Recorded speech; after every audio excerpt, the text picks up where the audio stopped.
Joining me now is Charles Lipson, Professor Emeritus at the University of Chicago. Brittany, this is getting to be a regular thing, and I really like it. Me too, and we couldn't have picked better timing because after a really unprecedented 3 weeks, Republicans finally filled the speaker role with Congressman Mike Johnson of Louisiana. First, what are your initial thoughts here?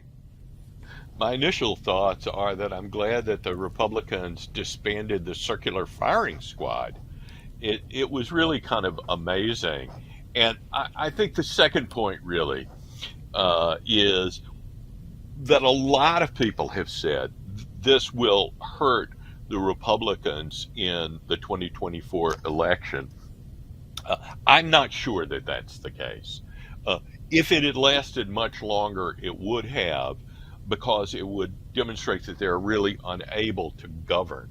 And that's what they're asking the people to do. But there'll be so much that happens between now and then, including the performance of the person who's just been elected. So that's, I think people may have exaggerated that.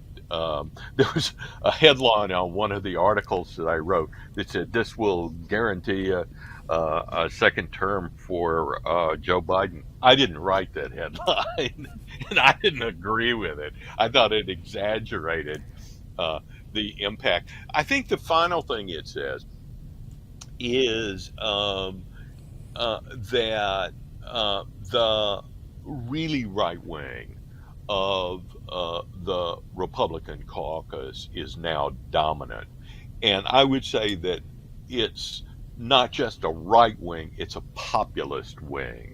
And that's what's really important. It's a Trump wing of the party. And he was able, the day before Johnson was elected, to kill off Mike Emmer, Congressman Emmer, who had been nominated, by simply saying he didn't want him to, it would be a disaster if he came through. And that was just a few hours after Trump had said he wouldn't be involved in the speaker's race at all. So I think this indicates that Trump is really the party leader.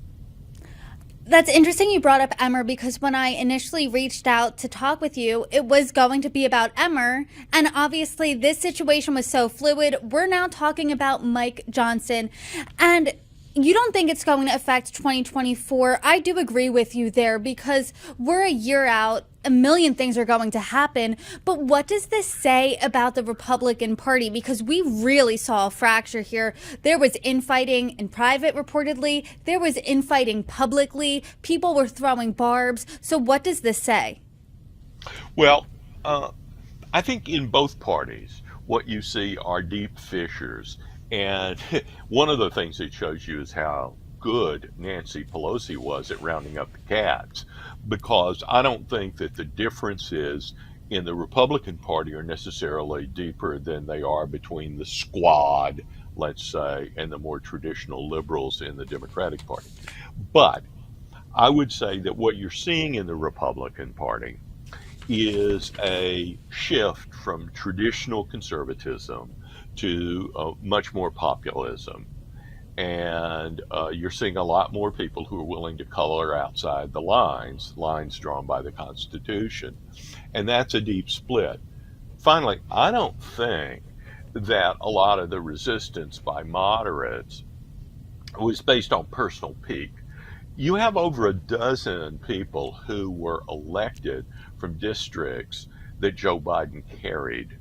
So those are purple districts, and those people did not want to be attached to a very high profile, polarizing figure in the speakership. And while Mike Johnson is very much on the right, he doesn't seem to be as polarizing a figure as, say, Jim Jordan was.